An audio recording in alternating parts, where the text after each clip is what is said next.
বৃষ্টি বাদলার দিন, রাস্তাঘাটে পানি, এই বিভিন্ন পরিস্থিতির ভিতর দিয়েও আল্লাহ তাআলা আমাদেরকে আল্লাহর ঘরে হাজির করে দিয়েছেন। আপনারা বড় আশ্চর্য হবেন যে আমরা মনে করি বৃষ্টি বাদলার দিনে হয়তো আসা যায় না। আসলে মনের চাহিদা, অদম্য স্পৃহা আর আগ্রহ থাকলেই কি করা যায়, আসা যায়। আপনি খুঁজে দেখেন, আজকে আমাদের জুমার মসজিদে জুমার সালাত আদায় করার জন্য সেই মালিবাগ থেকে লোক এসেছে। খুঁজে দেখেন বাড্ডার থেকে লোক এসেছেন। তালাশ করে দেখেন ওই মেরাদিয়ার পরে ত্রিমুনির থেকে লোক এসেছে, মিরপুর থেকে এসেছেন। যারা আমার সাথে দেখা করেছেন আমি তাদের কথা বললাম। একটা কথাও মিথ্যাও না, বানোয়াটো না, তারা এখনো আছে এখানে। তার মানে হচ্ছে যে আসলে আল্লাহ তাআলা যদি কাউরে আল্লাহর ঘরে আসার তৌফিক দেন, সেই আসতে পারে। আল্লাহর তৌফিকের বড় প্রয়োজন। আল্লাহ বান্দাকে তৌফিক না দিলে বান্দা কোনোদিন নেক কাজ করতে পারে না। কোনো ভালো কাজ করা, নেক কাজ করা এটা নিজের কোনো বেটাগিরি না। ভালো কাজ করতে পারা, নেক কাজ করতে পারা কার দয়া? আল্লাহর দয়া। কত যুবক সন্তানরা আমার এখনো বাহিরে, আর কত মুরব্বী বাবারা পায়ে সমস্যা, ভালো করে হাঁটতে পারেন না। বৃষ্টি বাদলা কাদা সব উপেক্ষা করে আল্লাহর ঘরে উপস্থিত হয়ে গিয়েছেন। কোনো সন্দেহ নাই আল্লাহ তাআলা দয়া করে যাদেরকে আসার তৌফিক দিয়েছেন তারাই আসতে পেরেছেন। আগে আগে মসজিদে আসা জুমাবারে, এটা আল্লাহ তাআলার বিশাল মেহেরবানি আর দয়ার ব্যাপার। এজন্য বলবো, আসুন আমরা আবারও অন্তরের অন্তঃস্থল থেকে আরও একবার মালিকের শুকরিয়া আদায় করি। সকলেই পড়ি আলহামদুলিল্লাহ।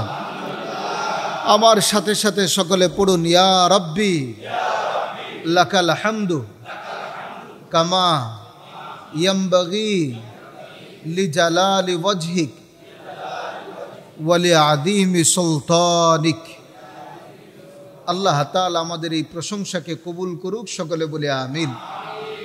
আমরা অসংখ্য অগণিত দুরুদ ও সালাম পেশ করছি ওই বিশ্বনবী মুহাম্মদুর রাসূলুল্লাহ সাল্লাল্লাহু আলাইহি ওয়াসাল্লামের দরবারে, যিনি দ্বীনকে আমাদের পর্যন্ত পৌঁছাবার জন্য মাতৃভূমি ছেড়েছিলেন, যিনি উহুদের প্রান্তরে দান্দান মোবারক শহীদ করেছিলেন, যিনি ইসলামের জন্য এত কষ্ট করেছিলেন। আল্লাহর নবী নিজে বলেছেন যে আমাকে দ্বীনের জন্য যে পরিমাণ কষ্ট করতে হয়েছে, পৃথিবীতে কোনো মানুষকে দ্বীনের জন্য এত কষ্ট করতে হয় নাই। ওই নবী সাল্লাল্লাহু আলাইহি ওয়াসাল্লাম, যার সুপারিশ ছাড়া হাসরের ময়দানে নাজাতের ব্যবস্থা নাই। কবরে যাওয়ার পরে যে প্রশ্নগুলি করা হবে, একটি প্রশ্ন আমার নবীকে দেখিয়ে করা হবে। ওই নবীর উপর আসুন অসংখ্য অগণিতবার দুরুদ ও সালাম পেশ করি। আমরা সকলেই পড়ি, আল্লাহুম্মা সাল্লি আলা মুহাম্মদ, আল্লাহুম্মা সাল্লি আলা মুহাম্মদ সাল্লাল্লাহু আলাইহি ওয়াসাল্লাম কামা তুহিব্বু ওয়া তারদা আদাদা মা তুহিব্বু ওয়া তারদা জাযাল্লাহু আন্না মুহাম্মাদাম মা হুয়া আহলু।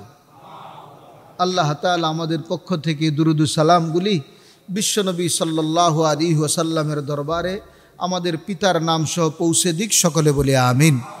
মুহতারাম উপস্থিতি, আল্লাহ রাব্বুল আলামিন বান্দাকে দুনিয়াতে অসংখ্য অগণিত নেয়ামত দান করেছেন। আল্লাহর নবী সাল্লাল্লাহু আলাইহি ওয়াসাল্লাম বলেন, এই অসংখ্য অগণিত নেয়ামতের মধ্যে দুটো নেয়ামত এমন, যেই দুটো নেয়ামতের ব্যাপারে মুমিন মুসলমান বড় গাফিল, পৃথিবীর মানুষ বড় গাফিল। এই দুটো নেয়ামতের ব্যাপারে মানুষ খুব বেশি খোঁজ খবর রাখে না। এই দুটো নেয়ামতকে মানুষ গুরুত্ব দেয় না। আল্লাহর নবী সাল্লাল্লাহু আলাইহি ওয়াসাল্লাম বলেন যে দুটো নেয়ামত মানুষের জীবনে আল্লাহ এমন দিয়েছেন যে নেয়ামতগুলির ব্যাপারে মানুষ কি করে না, গুরুত্ব দেয় না। আমরা আমাদের স্বাভাবিক কিছু স্বভাব আছে মানুষের, যে কোনো জিনিস থাকার পরে সে জিনিসের মূল্য হয় না। না, ওই যে দাঁতের মাজন যারা বিক্রি করেন তারা বলেন দাঁত থাকতে দাঁতের মর্যাদা দিন, না দাঁত থাকতে দাঁতের মর্যাদা দিন। আমার দাঁত আছে, আমি দাঁতকে ব্রাশ করি না, মিসওয়াক করি না, পরিষ্কার পরিচ্ছন্ন রাখি না। এক সময় দাঁত রোগাক্রান্ত হয়, দাঁতটা আমার হারিয়ে যায়, তখন আমার কান্নার আফসোস হয়, হায় আমার দুটো দাঁত নাই, আমার মুখে একটিও দাঁত নাই, আমি ভালো কোনো খাবার চিবিয়ে খেতে পারি না। এই ধরনের আফসোস হয় না মানুষের? কত মানুষ কতবার কেঁদেছে জীবনে যে হুজুর আমার মা আজকে দুনিয়াতে নাই, আমি তো আসলে মা থাকতে মার কদর বুঝি নাই, আমি তো মার সাথে ভালো ব্যবহার করি নাই, আমার বাবার সাথে আমি ভালো ব্যবহার করি নাই, আমি তো বাবার খিদমতটুকুন করি নাই। আমার অর্থ ছিল, বিত্ত ছিল, ক্ষমতা ছিল, সামর্থ্য ছিল, কিন্তু আমি করি নাই, আমার বুঝ ছিল না। আজকে বুঝতে পেরেছি, কিন্তু এখন তো আমার মা বাবা নাই। जिंदगी भर तेरी उल्फत मेरी खिदमत कर रही, जब तेरी खिदमत के लायक मैं हुआ तू चल बस। বাবা মা যখন ছিল বাবা মার খিদমত করতে হবে, এই বিষয়টা বুঝে আসে। যখন হারিয়ে ফেললো তখন আফসোস করে। বলেন তো এই আফসোসের দ্বারা কোনো লাভ হবে? এই আফসোসের দ্বারা কোনো লাভ হবে না। নেয়ামত থাকতে নেয়ামতের মর্যাদা দিতে হবে। আল্লাহ তাআলা নেয়ামত দিয়েছেন, এই নেয়ামতকে কদর করা চাই, এই নেয়ামতকে মূল্যায়ন করা চাই। আল্লাহ রাব্বুল আলামিন পবিত্র মক্কাবাসীর কাছে বিশাল এক নেয়ামত দান করেছিলেন, যে নেয়ামতের নাম ছিল জনাবে মুহাম্মদুর রাসূলুল্লাহ সাল্লাল্লাহু আলাইহি ওয়াসাল্লাম। আল্লাহর নবী সাল্লাল্লাহু আলাইহি ওয়াসাল্লামকে আল্লাহ তাআলা পৃথিবীর যে কোনো জায়গায় পাঠাতে পারতেন না, কিন্তু আল্লাহ তাআলা মক্কাবাসীর উপর দয়া করে আল্লাহ তাআলা মক্কাতুল মুকাররমায় আমার নবী সাল্লাল্লাহু আলাইহি ওয়াসাল্লামকে পাঠিয়েছেন। মক্কাবাসী আমার নবী সাল্লাল্লাহু আলাইহি ওয়াসাল্লাম তাদের কাছে দীর্ঘদিন পর্যন্ত ছিলেন, নবুয়ত লাভ করলেন, কালিমার দাওয়াত দেওয়া শুরু করলেন। যতদিন পর্যন্ত আমার নবী কালিমার দাওয়াত দেন নাই কোনো সমস্যা নাই। যখন আমার নবী কালিমার দাওয়াত দেওয়া শুরু করলেন, কিছুদিন গোপনে তারপরে প্রকাশ্যে, এবার আমার নবীর শত্রু বেড়ে গেল। মক্কাবাসী আমার নবীর শত্রু হয়ে গেল। যারা আমার নবীকে আল আমিন উপাধি দিয়েছিল তারাই আমার নবীর বিরুদ্ধে শত্রু হয়ে দাঁড়াল। আমার নবীর অপরাধ কতটুকুন? আমার নবী শুধু কালিমার দাওয়াত দেন, এক আল্লাহ তাআলার কথা বলেন, আল্লাহ তাআলার ওয়াহদানিয়াতের কথা বলেন, দ্বিত্ববাদ তিত্ববাদ বহুবাদকে বাদ দিয়ে এক আল্লাহর গোলামি আমার নবী শিখান। এর জন্য আমার নবীর শত্রু হয়ে গেল। আমার নবী সাল্লাল্লাহু আলাইহি ওয়াসাল্লাম মক্কাবাসীকে দ্বীন শিখাবার জন্য আল্লাহর নবী সাল্লাল্লাহু আলাইহি ওয়াসাল্লাম মক্কায় ছোট্ট একটি শিক্ষা প্রতিষ্ঠান গড়ে তুলেছিলেন, যার নাম ছিল দারুল আরকাম। দারুল আরকাম নামক ছোট্ট একটি শিক্ষা প্রতিষ্ঠান আমার নবী গড়েছিলেন মক্কায়, কিন্তু মক্কাবাসী বুঝল না। মক্কাবাসী আমার নবীর বিরোধিতা করল। আমার নবীকে বন্দী করা যায়, হত্যা করা যায়, দেশান্তর করা যায়, যত ধরনের চেষ্টা আছে সবই তারা করলো, কিভাবে নবীর এলাকার থেকে বের করা। মনে হয়েছে এমন যে নবীকে বের করলেই তারা শান্তিতে থাকবে। নবী মক্কার থেকে চলে গেলে মনে হয় তারা দুনিয়াতে জীবনভর থাকবে, কোনোদিন মরবে না। এজন্য আমার নবীর বিরুদ্ধে সব ধরনের সব ষড়যন্ত্র মক্কাবাসী করছে। সব ধরনের ষড়যন্ত্রই মক্কাবাসী করলে। দুষ্ট লোকদের এই ষড়যন্ত্রে পড়ে এক সময় আমার নবী মক্কা ছেড়ে মদিনায় হিজরত করলেন। মক্কায় নবীজির প্রতিষ্ঠিত দারুল আরকাম বন্ধ হয়ে গেল। মদিনাবাসী আল্লাহর নবী সাল্লাল্লাহু আলাইহি ওয়াসাল্লামকে ওয়েলকাম করলেন, গ্রহণ করে নিলেন। তারা আল্লাহর নবীকে কদর করলেন, মূল্যায়ন করলেন। আল্লাহর নবী সাল্লাল্লাহু আলাইহি ওয়াসাল্লাম মদিনায় নতুন করে বাসা বাঁধলেন। মদিনায় মসজিদ গড়ে তুললেন, মসজিদে নববী নাম দিয়ে দিলেন, মসজিদে কুবা নাম দিয়ে দিলেন।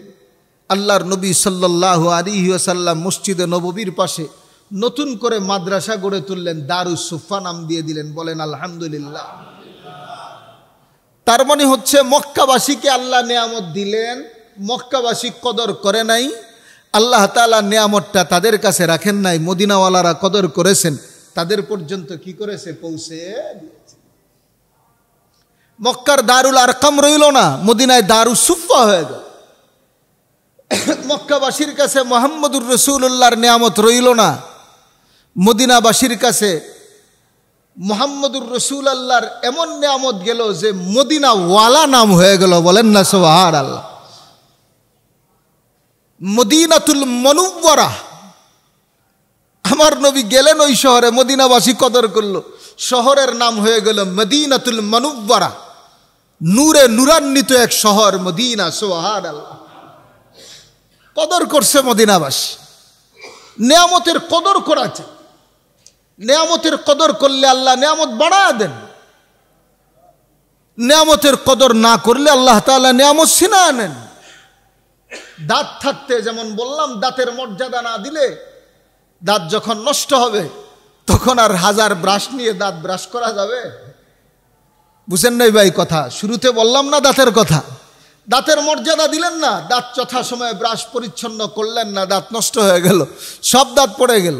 এখন ব্রাশ যদি আপনি 4-5টাও কিনেন, সবচেয়ে দামি ব্রাশও কিনেন, আর দাঁত ব্রাশ করতে পারবেন? পারবেন না, দাঁতই তো নাই, দাঁতই তো নাই। দাঁতের ব্রাশ, দাঁত ব্রাশ আর করতে পারবেন না। নিয়ামত থাকতে কদর করতে হয়। মক্কাবাসী কদর করলো না আমার নবীর, মদিনাবাসী কদর করলো, চলে গেল সেখানে। মক্কাবাসী দারুল আরকামকে গুরুত্ব দিল না, চলে গেল নবীজি মদিনায়। মদিনায় দারুস সুফা প্রতিষ্ঠা হয়ে গেল। দারুস সুফার অবস্থা কেমন জানেন? আজ পর্যন্ত হাজী সাহেবরা সবাই তো বিষয়টা বুঝে না, বিশেষভাবে বিশ্বের উলামায়ে কেরাম এই দারুস সুফায় একটু সময় কাটাবার জন্য, দারুস সুফা দিনে রাত্রে 2 বার একটু সুযোগ পাওয়া যায় পুরুষদের জন্য। পুরুষরা সারাদিন সেখানে সুযোগ পায় না, 2টা সময় সুযোগ পায়। রিয়াজুল জান্নাহ এতে বেশি সুযোগ পাওয়া যায়, দারুস সুফায় এত সুযোগ পাওয়া যায়। বিশ্বের উলামায়ে কেরাম এই দারুস সুফায় কিভাবে একটু সময় কাটাবেন, নবীজির মাদ্রাসা যেখানে ছিল, মদিনাবাসী কদর করার কারণে প্রতিষ্ঠানটা হয়েছিল।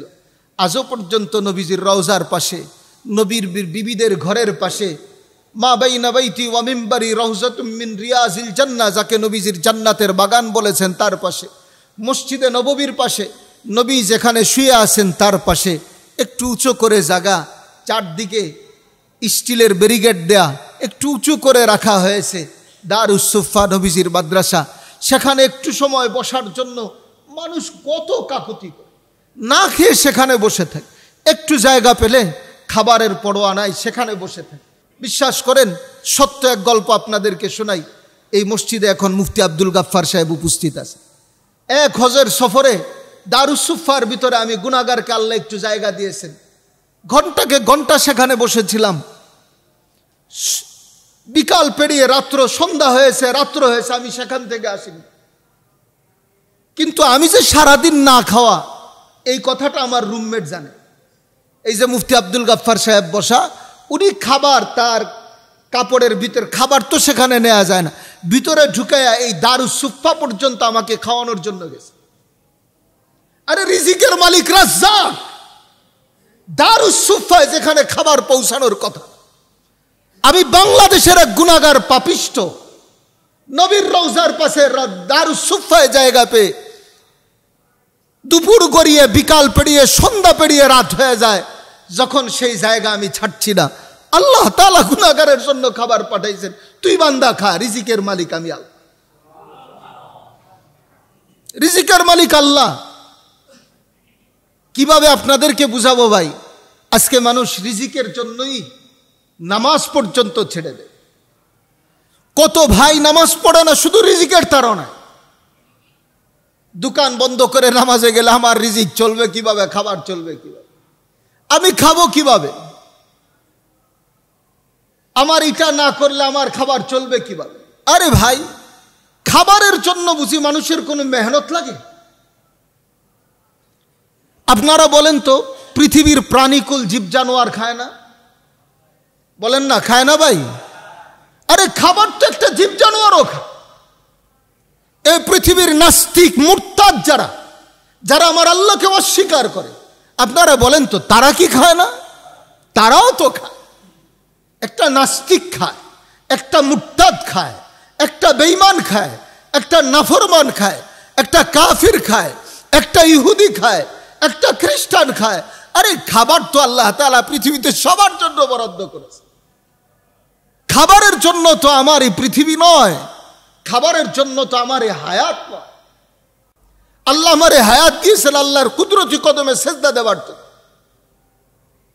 আমি দৈনিক 5 ওয়াক্ত নামাজে আল্লাহর ঘরে হাজিরা দিব, আমি আল্লাহর কুদরতি কদমে সেজদা দিব। এজন্য আল্লাহ আমার হায়াত দিয়েছে। হায়াত তো আল্লাহ আমাকে কয়েক 2-1 লোকমা খাবারের জন্য দেন। খাবার তো মানুষের পিছনে ঘুরতেই থাকে। রিজিকের মালিক তো আল্লাহ তাআলা। খাবার তো জীব জানোয়ার খায়, খাবার তো পশুও খায়, খাবার তো নাস্তিক মুরতাদও খায়, খাবার তো ইমানদারও খায়, খাবার তো নামাজিও খায়, খাবার তো বেনামাজিও খায়। আপনারা বলেন তো, বেনামাজি কি না খেয়ে থাকে? না খেয়ে থাকে। আরে নামাজ তো তোমার খাবারের জন্য নয়, নামাজ তো মালিককে খুশি করার জন্য। তোমার হায়াত তো আল্লাহ তাআলা দিয়েছেন মাওলাকে রাজি করে যাবার জন্য। তোমার হায়াত নামক নিয়ামত আল্লাহ দিয়েছেন আল্লাহর সন্তুষ্টি অর্জন করার জন্য।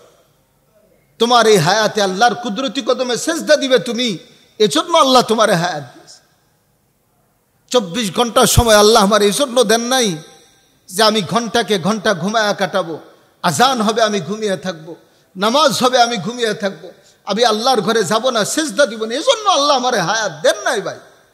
কি বলবো আপনাদেরকে, এজন্য হায়াত দেয় নাই আমারে। মানুষের জীবন লাইফস্টাইল দেখলে মনে হয় যে একটু জীবিকার জন্য মনে হয় আমার হায়াত। না, 2 লোকমা খাবারের জন্য আমার হায়াত।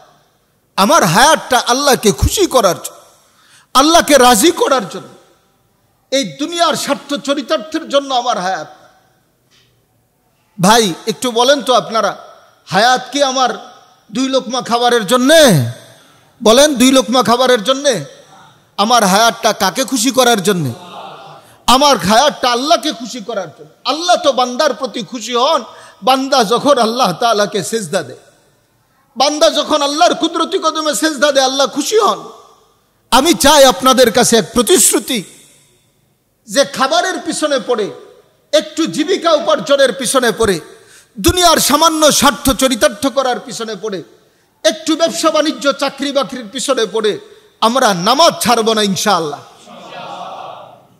আল্লাহ তাআলা কবুল করুক, সকলে বলি আমিন। ভাই, আপনি দুনিয়ার হায়াতকে মূল্যায়ন করতেছেন? আপনি দুনিয়ার হায়াত মূল্যায়ন করেন? আপনার কাছে দুনিয়ার হায়াতের বড় মূল্য? কি বলবো আপনাদেরকে, কিভাবে আমি বুঝাবো আপনাদেরকে? আল্লাহ, আমি তো আমার ভাইদের, আমার বাবাদের কান পর্যন্ত পৌঁছে দিচ্ছি, তুমি আমার ভাই বাবাদের অন্তরের মধ্যে কথাগুলি বসায়া দাও, সকলে বলে না আমিন। আল্লাহ আপনাদের সবাইকে বুঝার তৌফিক দেখ, আবারও বলে না আমিন। গত এই সপ্তাহেই, গত সোমবার কি মঙ্গলবার, আমার পরিষ্কার স্মরণ হচ্ছে না, আমি নারায়ণগঞ্জে একটি প্রোগ্রামে ছিলাম। আমি সেখানে আসরের সময় যেয়ে পৌঁছি। আসর আমার যেতে দেরি হচ্ছিল, এজন্য ফোনে তাদের সাথে কথা হলো। তারা 8-10 জন অপেক্ষা করছেন যে আমি গেলে আবার জামাত করব। মসজিদে জামাত হয়ে গেলে এরপরে আমি যেয়ে পৌঁছলাম। যারা ছিলেন আমরা 10-15 জন একসাথে আসরের জামাত শেষ করলাম। নামাজ শেষ করার পরে তাদের মধ্য থেকে একজন বলতেছেন, হুজুর আপনি এই জায়গাটা চিনেছেন? তা আমি একটু তাকায়া বললাম যে খুব বেশি মনে পড়ে। বলল, হুজুর আপনি খেয়াল করে দেখেন, এই মাঠে একদিন আপনি একটা জানাজা পড়াইছেন। তো তারা মনে করাই দেওয়ার পরে আমার মনে হয়েছে, হ্যাঁ আমি একদিন জানাজা পড়াইছিলাম এখানে। কমিশনার কার্যালয়, এর সামনে বিশাল মাঠ, সেখানে আমি জানাজা পড়াইছিলাম, আমার মনে পড়েছে। এর কাছাকাছি কবরস্থান।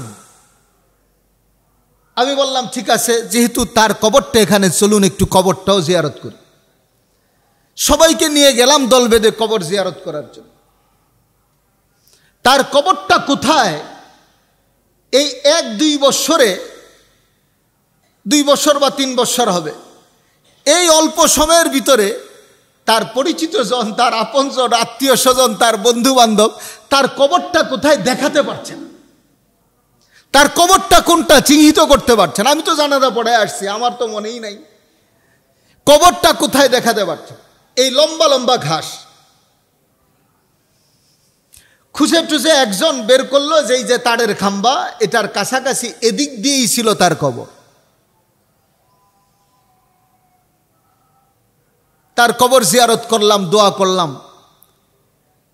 সবাই যখন দোয়া পড়ছিল, আমি সূরা মুলক পড়ছিলাম, কিন্তু 2-1 আয়াত পড়েই আমার বন্ধ হয়ে যায়, পড়তে পারছি। আমার খালি মাথায় ঢুকছে, এ এলাকার এত প্রভাবশালী মানুষ ছিল সে, অত্যন্ত ধনী মানুষ সে। ওই এলাকায় বড় সুন্দর বাড়ি তার বাড়িতে সব সময় গার্ড থাকে গেট খোলার জন্য। বাহির থেকে, রাস্তার থেকে তার বাড়ির ভিতরে গাড়ি পার্কিংয়ের ব্যবস্থা আছে, এত বড় বাড়ি তার। আমার মনে আছে 1-2 বার আমি তার বাড়িতে গিয়েছি। ওই বাড়িতে সিঁড়িটা মোছার জন্য আলাদা লোক আছে, বাড়িতে লিফটও আছে, সিঁড়িও আছে, সিঁড়ি মোছার জন্য আলাদা কি আছে ভাই, লোক আছে। আমি ভাবছিলাম, আমি সূরা মুলক পড়তে পারছিলাম না, শুধু ভাবছিলাম, হায় এই মানুষটার বাড়িতে সিঁড়ি মোছার জন্য লোক ছিল। একটা ময়লা ঘরে পড়বে দূরের কথা, সিঁড়িতে পড়তে পারত। এই মানুষটা যখন ঘরে ঢুকতো, বাড়িতে আসার আগেই গেট খুলে মানুষ তার জন্য অপেক্ষা করত, তাকে স্যালুট দিত। সে যখন রাস্তা দিয়ে হাঁটতো, তার পিছনে তার বন্ধু বান্ধবরা, শত শত লোক তার সাথে চলত। আজকে কবরস্থানে শুয়ে আছে, যারা তার পিছনে ঘুরতো, তার কবরটা কোথায় বলতেই পারে না। কি আফসোসের কথা, কি দুনিয়ার বাহাদুরি।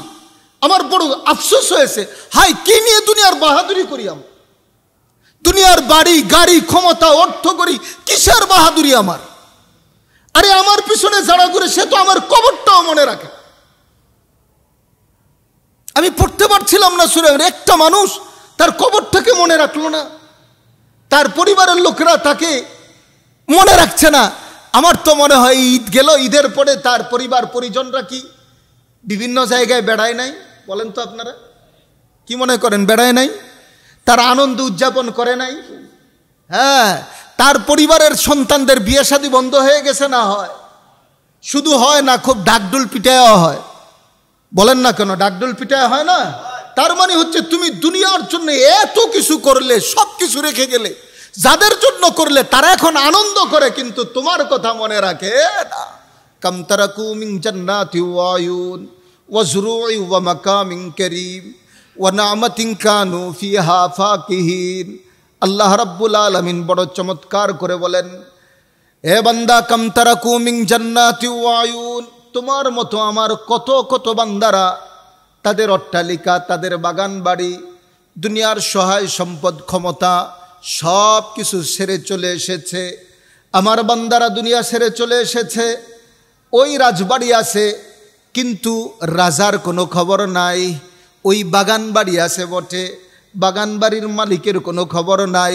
সুরম্য অট্টালিকা আছে, অট্টালিকার মালিক কিন্তু আজকে নাই। ওই বট গাছ যিনি বপন করেছেন, গাছটা ঠিক আজও দাঁড়িয়ে আছে, কিন্তু গাছটা যিনি লাগিয়েছেন তিনি কিন্তু আজ দুনিয়ার মধ্যে নাই। ও মুহতারাম ভাই, বাবা, বন্ধু, আমার বাবারা, আমার যুবক সন্তানেরা, আমার যুবক বন্ধুরা, আমি আপনাদেরকে কিভাবে বুঝাবো কিসের দুনিয়ার বাহাদুরি? ওই দিন আমার মনে হয়েছে, হায় রে দুনিয়ার বাহাদুরি, দুনিয়ার বাহাদুরি তো কিছুই না, এই দুনিয়া তো কোনো কিছুই না। দুনিয়ার জন্য আমার একটা মুহূর্ত ব্যয় হওয়া, আমার কাছে মনে হইল এটা আমার জীবনের বড় ব্যর্থতা। আমি আমার নিজের জন্য আফসোস করে ওইখানে দাঁড়ায় দাঁড়ায় চোখের পানি ফেলছি আর ভাবছি, হায় দুনিয়ার জন্য আমি কি করব? দুনিয়ার পিছনে কেন ছুটলাম? আমি তো এখনো দুনিয়া ছাড়তে পারলাম না, আমি এখনো আল্লাহওয়ালা হলাম না, এখনো আল্লাহর পিছনে ছুটলাম না, আমার তো দুনিয়ার মোহ লোভ লালসা এখনো আছে। ও ভাই, আমার ওই যে ব্যথা, আমি যে নিজের জন্য ভেবেছি, আপনাদের কাছে ভাবনাটা শেয়ার করলাম। দুনিয়ার লোভে পড়বেন না বাবারা, ভাইয়েরা, দুনিয়ার লোভে পড়বেন না, দুনিয়ার পিছনে পড়বেন না। দুনিয়া তো খুব ক্ষণস্থায়ী, আপনি মৃত্যুর সাথে সাথেই দুনিয়া শেষ। আপনার অট্টালিকা থাকবে, আপনি কিন্তু থাকবেন না। আপনার কবর হবে মাটির মধ্যে। জমিদারের যেমন কবর, ফকিরেরও তেমন কবর। বলেন ঠিক কিনা? জমিদারের যেই কবর, ফকিরেরও সেই কবর, বাড়িওয়ালার যেই কবর, দারোয়ানেরও সেই কবর। বাড়িওয়ালার জন্য যেই কাফন, দারোয়ানের জন্য সেই কাফন। গাড়ির মালিকের জন্য যেই ধরনের ব্যবস্থা, যে ধরনের খাট, গাড়ির ড্রাইভারের জন্য সেই ধরনের খাট। আবার তাদেরকে একসাথে দাফন করা হয়। কবরের মধ্যে আগাছা জন্মায়, কেউ মনে রাখে না। আমি রমজানে এতেকাফের সময় আফসোস করে কাউকে বলেছি, হায় কি হলো, আমাদের বাড়ির জন্য জায়গা কিনি 3 কাঠা 5 কাঠা, আমরা সমিতি করে অনেকে বাড়ির জন্য জায়গা কিনে, কিন্তু মরার পরে মানুষটারে কোথায় দাফন করা হবে এর কোনো চিন্তা নাই। এজন্য একজন মানুষ মারা গেলে দাফন কোথায় করা হবে এ নিয়ে দৌড়াদৌড়ি লাগে, ফোন দিতে হয়, পেরেশানি করতে হয়। শেষ পর্যন্ত টাকা দিয়া এমন গণকবর গোরস্থানে দাফন করা হয়, 3 মাস 6 মাস বছর যেতে না যেতে বুলডোজার দিয়ে সব উঠায়া তার কবরের কোনো চিহ্ন রাখে না। হায় মানুষ, তুমি এই ক্ষণস্থায়ী 20-30 বছর থাকার জন্য এত বড় অট্টালিকা বানাইলা, তুমি চিরজীবনের জন্য যেখানে শুইলা সেই ঘরটারে একবারও তুমি সাজাইলা না, সেই ঘরটার কথা চিন্তা করলা না, সেটাকে সুন্দর করে সাজালে না। দেখো না মদিনাওয়ালাকে, আমার নবী মুহাম্মদুর রাসূলুল্লাহ সাল্লাল্লাহু আলাইহি ওয়াসাল্লাম আবু বকর ওমরকে নিয়ে শুয়ে পড়েছেন এমন জায়গায়, কিয়ামত পর্যন্ত মানুষ সেইখানে যেয়ে বলে, আসসালাতু আসসালামু আলাইকা ইয়া হাবিবাল্লাহ, আসসালাতু আসসালামু আলাইকা ইয়া রাসূলুল্লাহ। ভাই, আমি আপনাদেরকে এই কথাটাই বুঝাতে চাচ্ছিলাম যে দুনিয়ার এই হায়াতটা একটা নিয়ামত আমার আপনার জন্য। আল্লাহ এই হায়াত নিয়ামত দিয়েছেন দুনিয়ার পিছনে ব্যয় করে শেষ করার জন্য নয়। এই নিয়ামতটাকে আল্লাহকে পাওয়ার পিছনে আমাকে আপনাকে ব্যয় করা দরকার। রাজি আছেন তো ইনশাআল্লাহ? ওই যে বলছিলাম দারুস সুফার দারুল আরকামের নিয়ামত মক্কাবাসী করে নাই, আল্লাহ মদিনায় পাঠিয়ে দিয়েছেন। নবী সাল্লাল্লাহু আলাইহি ওয়াসাল্লাম কদর করে নাই, আল্লাহ তাআলা কোথায় পাঠিয়ে দিয়েছেন? মদিনায়। আমি আপনাদেরকে দাওয়াত দিব, আপনাদের এলাকার প্রতিষ্ঠান এই দারুস সুফা বাইতুল কদর কমপ্লেক্সের অধীনে দারুস সুফা যে প্রতিষ্ঠানটি চলছে, বিশ্বাস করেন এটা আপনাদের জন্য নিয়ামত। এই প্রতিষ্ঠানটাকে কদর করবেন তো ইনশাআল্লাহ? এই প্রতিষ্ঠানের সহযোগিতা করবেন তো ইনশাআল্লাহ? আপনাদের সন্তানদেরকে দিবেন তো ইনশাআল্লাহ? এই প্রতিষ্ঠানের খোঁজখবর রাখবেন, খেয়াল রাখবেন, প্রতিষ্ঠানের জন্য দোয়া করবেন, হযরত উলামায়ে কেরামকে মহব্বত করবেন। পারবেন না ইনশাআল্লাহ? আজকে মানুষ হযরত উলামায়ে কেরামের কাছে যেতে চায় না, আলেমদের সাথে মুসাফা করতে চায় না, আলেমদের সাথে কিছু সময় কাটাইতে চায় না, তাদের সংস্রবে থাকতে চায় না। চিন্তা করে এদের কাছে যেয়ে কি লাভ, এদের কাছে যেয়ে কি লাভ? হযরত উলামায়ে কেরামের কাছে যাওয়া আসার যে কি লাভ, এই কথা তো আমি মুখে বুঝাইতে পারবো না, এই কথা আমি মুখে বুঝাইতে পারবো না। কিন্তু আমি আপনার একটা মিসাল দেই, আমার এই উদাহরণটা যদি আপনি বুঝেন, সহজে বুঝবেন আলেম উলামাদের সাথে সম্পর্ক রাখলে কি লাভ। আলেম উলামাদের কাছে যদি আজকে আপনার সম্পর্ক না থাকে, তাদের সাথে যদি আপনার উঠা বসা না থাকে, আলেমের কদর যদি আপনার কাছে না হয়, আল্লাহ তাআলা যদি এলেম শূন্য আপনার সমাজকে করে দেন, আল্লাহ যদি আপনার সমাজকে এলেম শূন্য করে দেন, আপনার সমাজ যদি আলেম শূন্য হয়ে যায়, জানাজা পড়াইবার লোক পাওয়া যাবে, জানাজা পড়াইবার লোক পাওয়া যায়, আল্লাহর গজব নেমে আসবে জমিনের উপর। নিয়ামতের কদর করার জন্য উলামায়ে কেরামকে মহব্বত করবেন তো ইনশাআল্লাহ? তাদের সাথে মুসাফা করবেন, তাদেরকে দেখবেন, তাদের সাথে থাকবেন, তাদেরকে ভালোবাসবেন, তাদের কদর করবেন। পারবো না ইনশাআল্লাহ? আমি যে মিসালটা বলছিলাম, আমার এই উদাহরণটা আপনি একটু খেয়াল করেন, তাহলে খুব সহজে বুঝবেন উলামায়ে কেরামের সোহবতে গেলে কি লাভ। আমাদের বাংলাদেশে সিনেমা হল আছে, আপনারা ছোট্ট থেকে বাংলাদেশে সিনেমা হল আছে দেখেন নাই? আচ্ছা, কে গেছেন এটা আমি বলবো না, যারা এইটুকুন দেখেছেন মানুষজন সিনেমা হলে ঢুকে আর বের হয়, একটু বলেন তো এমন পাগড়ি নিয়ে, এমন জুব্বা নিয়ে, 2-4 জন এমন সুন্দর দাড়ি নিয়ে, 2-4 জন মানুষ, 5 জন, প্রত্যেকটা শোয়ের মধ্যে 20-25 জন মানুষ থাকে না? বুঝেন নাই কথা? একটু বুঝে উত্তর দেন। এমন পাগড়ি পরা, জুব্বা পরা, দাড়ি রেখা, এরপরে প্রত্যেকটা শো এমন 1-150 মানুষ ঢুকে না সিনেমা দেখার জন্য? ঢুকে? বলেন না ঢুকে? কেন? কেন? এই জুব্বা কি আলেম? বলেন না, এই জুব্বা আলেম? এই টুপিটা আলেম? দাড়িটা আলেম? না, এটা আলেমের মুখে থাকে, গায়ে থাকে। এটা নবীর সুন্নত। উলামায়ে কেরাম নবীর ওয়ারিস। ইন্নাল উলামা ওয়ারাসাতুল আম্বিয়া, তিরমিজির হাদিস। এটা নবীর পোশাক। হযরত উলামায়ে কেরাম এই পোশাক ধারণ করেছে। নবীর পাগড়ি উলামায়ে কেরাম ধারণ করেছে। নবীর পোশাক উলামায়ে কেরাম ধারণ করেছে। নবীর দাড়ি উলামায়ে কেরাম ধারণ করেছে। এই পোশাকটা লাগায় একটা মানুষ সিনেমা হলের মধ্যে যায় না। তুমি বুঝো না যে এই পোশাকটা কেউ গায়ে গেলে সে সিনেমা হলে যাইতে পারে না, আর এই পোশাকটা যে আলেমদের, তাদের কাছে গেলে প্রত্যেকটা মানুষ নিষ্পাপ হয়ে আল্লাহর ওলি হয়ে যাবে ইনশাআল্লাহ। আপনি বুঝেন না যে পোশাকের এত প্রভাব, আর এই পোশাকটা নবীর ওয়ারিসদেরকে আল্লাহর রাসূল বললেন ইন্নাল উলামা ওয়ারাসাতুল আম্বিয়া, নবীর এই পোশাকটা উলামায়ে কেরাম পড়ছেন। বেই যারা অ্যাডভোকেট হয়, উকিল হয়, উকিলদের একটা আলাদা পোশাক থাকে না? এই পড়াশোনা করার পরে তাদের ওই পোশাক পায় না? নবীর ওয়ারিসদের জন্য তো নবীর পোশাকটা ওয়ারিসরা পড়েন। এই পোশাকটা কেউ গায়ে লাগাইলে, একজন সাধারণ মানুষ মাদ্রাসায় পড়ে নাই, এই মানুষটাও যখন এই পোশাকটা লাগায়, নবীর এই দাড়িটা রাখে, এ পাগড়িটা লাগায়, সে সিনেমা হলে ঢুকতে পারে না, তার বিবেক তাকে বাধা দিয়ে দেয়। এবার আপনি চিন্তা করেন তো, এই পোশাক যারা পরে তাদের সাথে গেলে লাভ হবে কি না? এ পোশাক নবী সাল্লাল্লাহু আলাইহি ওয়াসাল্লামের মক্কার মানুষগুলো যারা খুন খারাপি করত, বাপ মারা গেলে মাকে নিয়ে, কে নিজের সম্পদ, মা, নাউজুবিল্লাহ, মাকে নিজের সম্পদ বানাবার জন্য, বুক করার জন্য যে জাহিলি যুগে টানাটানি করত, ওই জাহিলি যুগের মানুষগুলো নবী সাল্লাল্লাহু এই পোশাকওয়ালা মুহাম্মদুর রাসূলুল্লাহর সোহবতে আসার পরে এই আকাশের নিচে জমিনের উপর কিয়ামত পর্যন্তের জন্য শ্রেষ্ঠ মানুষ হয়ে গিয়েছে। বলেন সুবহানাল্লাহ। তারাই শ্রেষ্ঠ। খায়রুল কুরুনি করনি সুম্মাল্লাযীনা ইয়ালুনাহুম সুম্মাল্লাযীনা, আল্লাহর নবী বলেছে। সুতরাং হযরত উলামায়ে কেরামের সোহবতে গেলে লাভ আছে কিনা ভাই? উলামায়ে কেরামকে ঘৃণা করবেন না তাদের কাছে যাবেন? মাদ্রাসাকে ঘৃণা করবেন না কাছে যাবেন? আল্লাহ তাআলা আপনাদেরকে বুঝার তৌফিক দান করুক, সকলে বলি আমিন। যদি নিয়ামতের কদর না করেন, আল্লাহ তাআলা নিয়ামত কিন্তু ছিনিয়ে দিবেন। হাদিসের 2 নিয়ামত শুরু করেছিলাম, বলা হলো না, আগামী জুমা ইনশাআল্লাহ আল্লাহ তাআলা আমাদেরকে বুঝার, আমলের তৌফিক দান করুক, সকলে বলি আমিন। যারা সুন্নত পড়েন নাই